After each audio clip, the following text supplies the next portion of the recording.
E são questões muito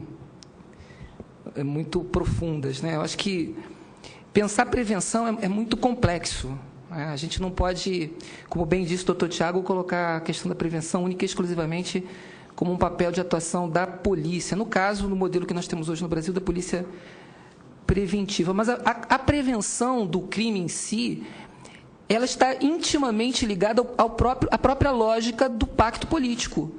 Por que as pessoas... Quer dizer, o Estado, ele tem que se organizar de tal modo que as pessoas possam aderir ao pacto político, queiram permanecer nele. É aquilo que alguns autores chamam de virtude cívica, né? Um Estado que exclui, que convive com a exclusão... E nós não estamos falando de desemprego. Tem uma ouvinte, que eu acabei deixando ela sem resposta, mas eu quero aproveitar para dar a minha resposta agora, acho que é Isabela o nome dela, que ela falava da relação entre desemprego e criminalidade. Tem uma coisa que é terrível nos romances do Dostoiévski, e eu quero aqui trazer o grande Dostoiévski para me amparar aqui, que é a pobreza... Miriam? Aline, desculpe, Aline, que é a pobreza opressiva, que é aquela figura do Raskolnikov, né, que leva o Raskolnikov ao duplo homicídio. É isso, é você nascer, passar a sua vida inteira num gueto, com toda a opressão do gueto, e saber que a sua vida não vai a lugar nenhum. Que tipo de subjetividade... Essa lógica de violência simbólica, porque isto é violência, uma violência que a gente não enxerga. A gente enxerga essa que explode nas cifras, nos indicadores, nos boletins de ocorrência da polícia. Mas essa violência, essa forma de violentar uma criatura humana, a gente não enxerga. Como não enxerga também o tipo de desumanização que está sendo engendrada ali. O medo de naufragar. O medo das nossas vidas não desembocarem em lugar algum. Este medo é terrível. Nós aqui seguramente nunca experimentamos esse medo. Os nossos ouvintes que estão me assistindo agora, possivelmente só têm conhecimento teórico desse medo. Mas muita gente que está dormindo embaixo das muitas marquises desse país, muitas pessoas que estão morando em favelas, nesses guetos que proliferam neste país, elas sabem o que esse medo representa. Este medo, tem um criminalista do início do século chamado Mirey Lopes, que hoje a gente quase não lê mais, mas o senhor deve conhecer, doutor Tiago, que ele escreveu um livro fantástico chamado Os Quatro Gigantes da Alma. E ele mostra nesse livro como este medo terrível, esse gigante da alma, né, que o Hobbes coloca lá no livro dele, no Leviatã, como este medo se metamorfoseia em ódio.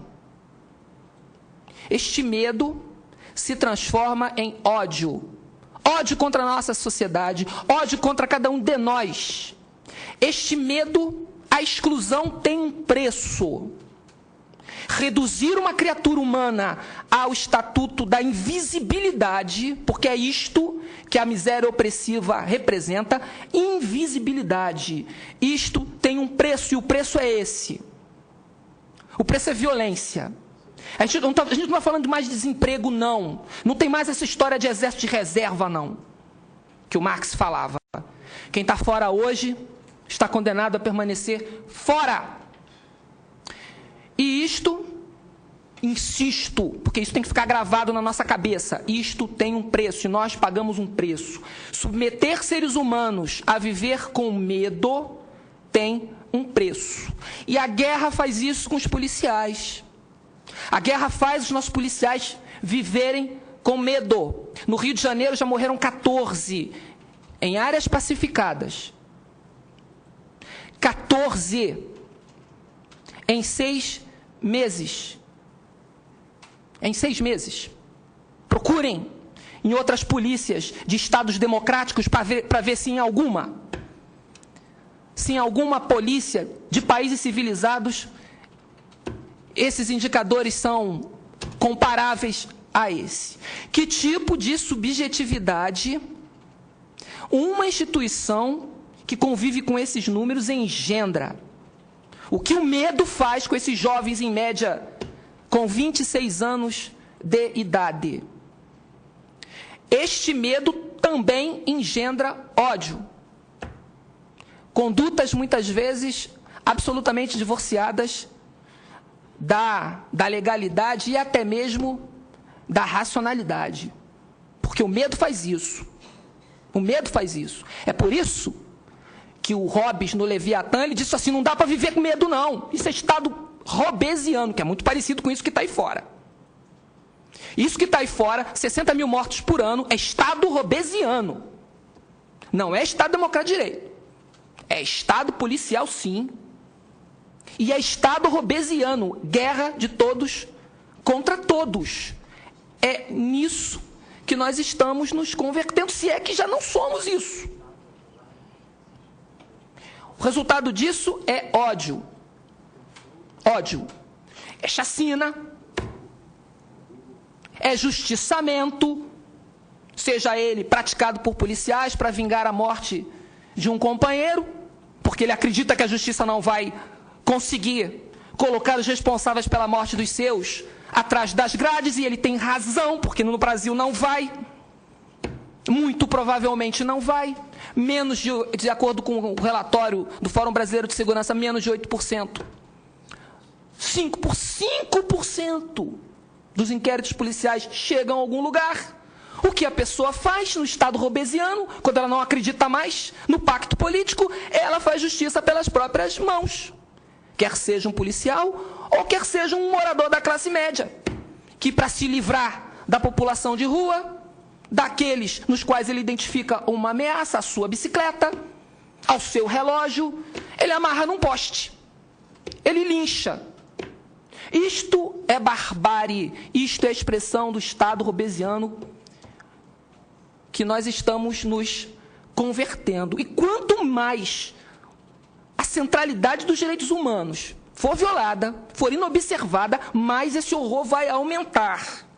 Porque a solução para isso é respeitar os direitos humanos. A solução para isso é transformar efetivamente o princípio da dignidade humana num princípio estruturante das políticas públicas desse país. Este é o ponto. Respeitar a dignidade da pessoa humana em todas as políticas públicas que venhamos a engendrar. E aí eu volto ao ECA. Eu sou terminantemente contrário a essa discussão da redução da maioridade penal. Eu não vou dizer aqui que o ECA é uma legislação perfeita, mas o problema do ECA é não ser cumprido. Esse é o problema do ECA. A gente cumpre do ECA o que nos interessa cumprir. Ou não? Leiam o ECA. Leiam o ECA. Se essa legislação fosse efetivamente cumprida, este horror que é a delinquência juvenil no Brasil, seguramente não estariam nesses patamares, que, aliás, não são nem tão elevados assim. No Rio de Janeiro, nós temos um estudo lá muito interessante, que mostra que para cada um adolescente, autor de ato infracional, nós temos 8 em situação de abandono, em situação de risco, perambulando nas ruas, dormindo embaixo de marquises, pedindo esmola nos sinais. Isto tanto tempo depois de termos assinado uma Constituição que diz que a dignidade da pessoa humana é um princípio fundamental e um estatuto da criança e do adolescente que diz que ele é a nossa grande joia. Ou seja, nós estamos falando aqui de invisibilidade. Isso é gravíssimo, porque não adianta fazer leis belíssimas e nós sabemos fazê-las. Leis que são capazes de tocar efetivamente na raiz dos problemas. Basta ler o ECA.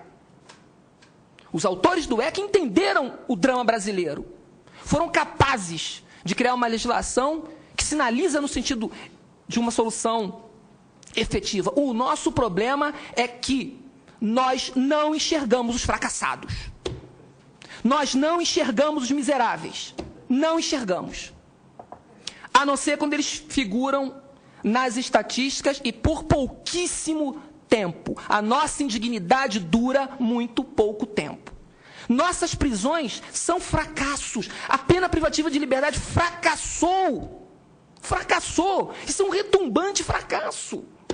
Está aí. Basta ler aí Foucault. Lê aí Louis Lacan. É um fracasso. E qual é a solução que nós estamos dando para o nosso problema? Mais encarceramento. Agora vamos reduzir, ou queremos, ou pretendemos reduzir a maioridade penal para jogar adolescente na cadeia. Não vamos resolver nada. Uma Constituição, um Estado democrático de direito que diz que a dignidade da pessoa humana é estruturante, é central, que faz um estatuto 3 anos depois, faz um estatuto da criança e do adolescente repetindo isso, e que agora, acena com a possibilidade de redução da maioridade penal, ele está sendo no mínimo incoerente. No mínimo incoerente. E o Estado não pode ser incoerente. Afinal de contas, existe uma coisa que é a racionalidade republicana. Nós não podemos ter uma Constituição que diga uma coisa, um estatuto que diga outra, e agora a solução seja reduzir a maioridade penal. E eu ouvi outro dia uma autoridade dizer uma coisa que eu fiquei assustado.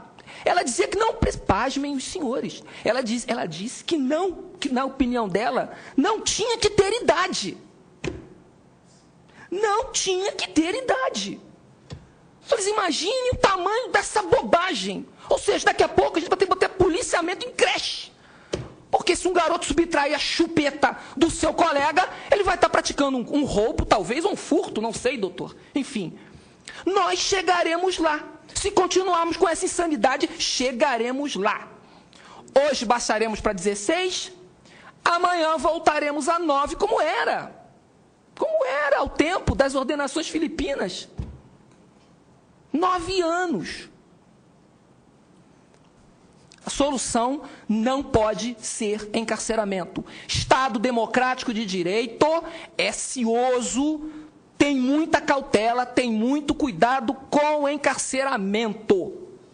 Muito. Ou deveria ter. Se não tem, tem alguma coisa errada com o nosso conceito de Estado democrático de direito. Estado policial, este sim, gosta de encarcerar. O Estado democrático de direito procura solucionar os seus problemas por outro tipo de viés. A Anistia Internacional, uma instituição pela qual eu tenho um tremendo apreço. Eu acompanhei a divulgação do relatório da Anistia Internacional. Hoje, eu sou chefe de gabinete de um comando que assumiu a centralidade dos direitos humanos como seu viés fundamental. Assumiu o compromisso de reduzir taxas de homicídio e de violência policial. Há um mês nós começamos um programa que não tenho dúvida alguma que frutificará na Baixada Fluminense, que é uma região do meu estado que tem historicamente altos índices de violência. Um estado onde a mídia busca o cadáver para poder exibir nos jornais que vendem. Violência vende, por incrível que pareça. Violência vende. Então, o nosso compromisso hoje é trazer para o centro da compreensão do papel da polícia a questão dos direitos humanos. Polícia eficiente é aquela que promove, que cuida, que respeita os direitos humanos. Este é o nosso compromisso hoje. Num Estado que, ao longo dos 30 últimos anos, por conta dessa paranoia com relação às drogas, tem oscilado entre políticas de enfrentamento e de repressão. No meu estado, nós já tivemos a gratificação faroeste, que eu acredito que seja esta ignomínia, acredito que seja do conhecimento de todo o país. Isso já foi política de segurança lá, isso já foi chamado de política de segurança. Então, hoje nós estamos tentando reverter este horror. Mas enquanto nós não entendermos que é possível enfrentar a questão das drogas sem bala, sem operações militares, sem guerra, enquanto nós não entendermos isto, os efeitos desta loucura vão se fazer sentir. Vão se fazer sentir. Este ódio se fará sentir. Não adianta colocar os policiais para terem aulas de direitos humanos, Pacto de São José da Costa Rica e outros pactos mais, e depois empurrar este homem para dentro da favela, para enfrentar criminosos armados com fuzis que chegam no meu estado. Por incrível que pareça, esse ano nós já apreendemos, nos 6 primeiros meses, 200 fuzis. 200 fuzis de guerra. Não adianta falar de direitos humanos para esses homens e depois empurrá-los como cães de guerra para dentro da favela. Porque eles terão medo também de morrer, como todos nós temos. E este medo de morrer é brutalizante, é embrutecedor e é desumanizante. Por fim, eu gostaria de pedir desculpas pelo meu tempo, mas eu queria falar ainda do modelo. Enfim, o doutor Tiago foi muito feliz no mapeamento que ele fez de outros modelos. Eu tenho medo e gostaria de deixar público aqui. Essa obsessão que a gente tem no Brasil pelo novo, isso me preocupa. Essa coisa da gente não esgotar algo e já procurar o novo. Eu tenho muito medo que isso aconteça na segurança pública. Este capítulo que aí está, o artigo 144, desde que essa Constituição foi promulgada, este capítulo espera uma regulamentação. O modelo policial brasileiro, nós sequer podemos dizer que ele não funciona. Ele não funciona, mas efetivamente, este modelo que foi criado e até hoje não foi instituído, nós não temos sequer parâmetros para dizer, olha, porque o parágrafo 7º do artigo 144 até hoje espera uma regulamentação. Então, eu penso que nós devemos sim enfrentar esse desafio. O que queremos é isso aí? Se é isso aí, então vamos tratar de regulamentar o artigo 144. Se não é, se nós queremos um outro modelo, com polícias com ciclo completo, enfim, então vamos começar o desafio, esse debate. O que não dá é para continuar assistindo 56 mil pessoas morrerem e repetindo os mesmos erros de sempre. É isso.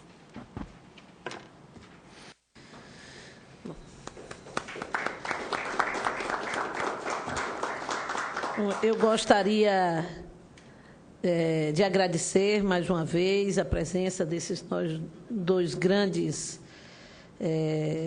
convidados que nós tivemos aqui hoje, o prazer de receber, ressaltar a contribuição de cada um a essa nossa discussão. Agradecer especialmente, doutor Tiago, ao coronel Ibis, porque fui comunicada de que hoje é o seu aniversário, e ele saiu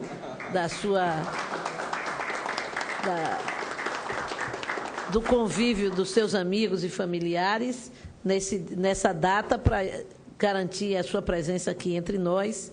Então, por isso, nosso agradecimento especial.